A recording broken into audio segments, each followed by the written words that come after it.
I spent 6 years preparing for UPSC, 6 mains, 3 interviews.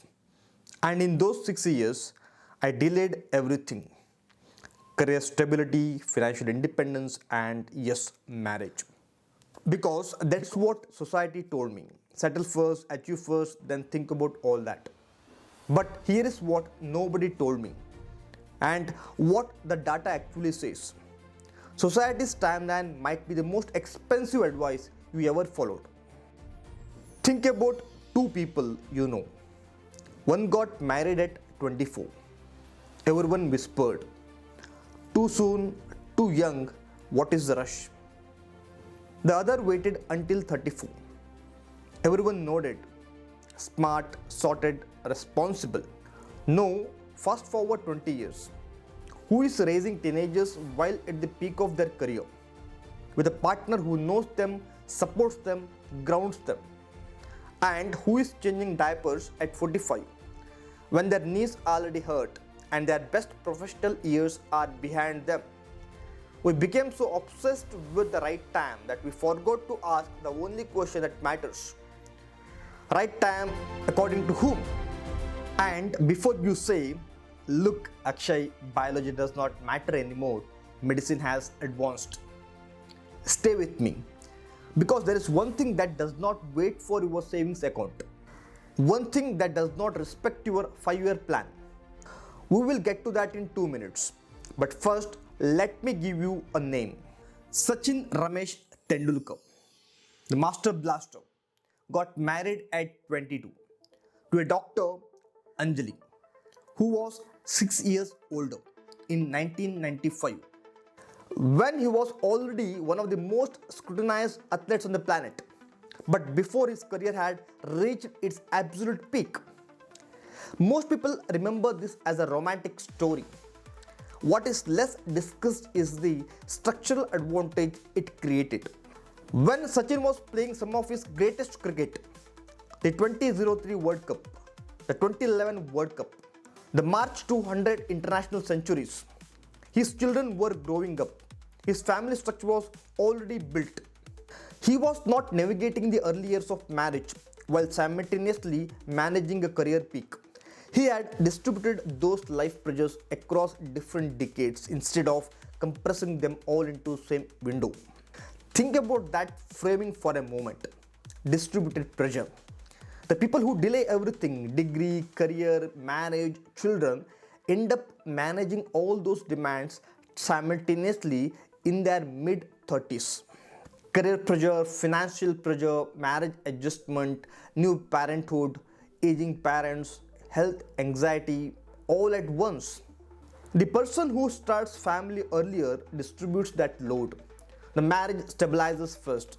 The children grow through your 30s. By 45, your kids are teenagers, not toddlers. That is not luck. That's a different architecture for a life. And yet, we look at that story, we celebrate that man, and we still tell our children, focus on your career first. No, I want to talk something uncomfortable, because this is the part nobody puts in a YouTube video. Remember the open loop I left? A woman's fertility peaks between 20 and 24. By 30, egg quality has begun to decline measurably. By 35, the medical system gives it a name. They call it pediatric pregnancy. Not high risk, not late stage, geriatric. That is not an insult. That is a clinical classification.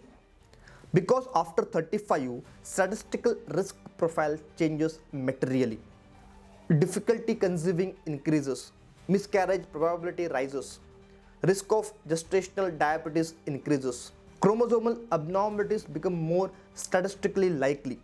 The IVF industry in India is now worth thousands of crores, and it is growing not because of medical failure, because couples who waited for the right conditions are discovering at 36 and 38 that the right biological window did not wait with them.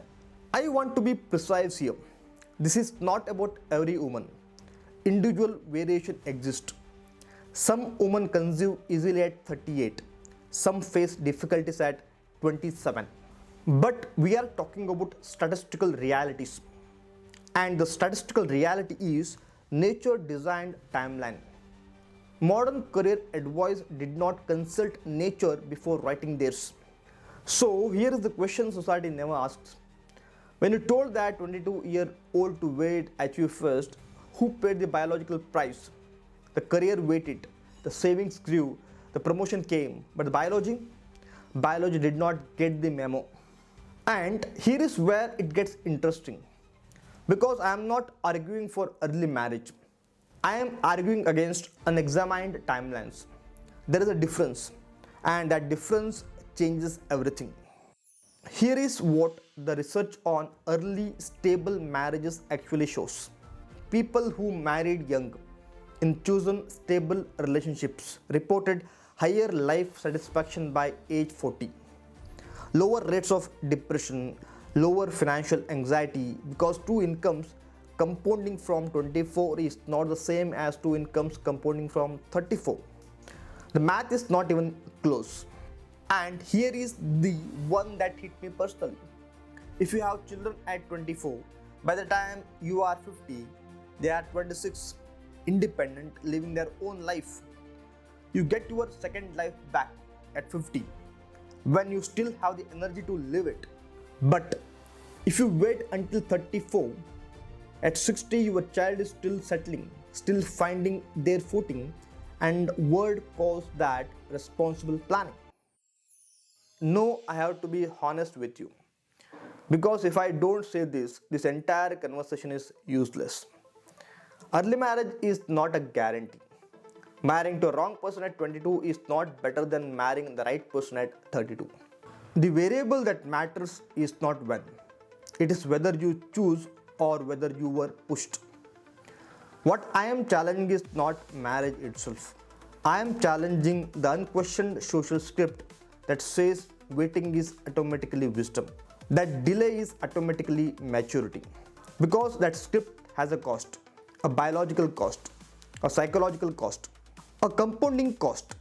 Most people only discover it in their late 30s, when the question feels too late to ask. So I want to ask you something, and I genuinely want your answer in the comment section. What age do you think is the right age to get married, and why? Not what your family says, not what your friends say. What do you actually believe? Because 6 years of my life, I sometimes feel that I followed a timeline someone else has designed. And the honest question I ask myself now is, how much of your timeline is actually yours? That question has no easy answer, but it deserves to be asked. I am Akshay M. Palankar. I will see you in the next one. Thanks for watching. Jai Hind.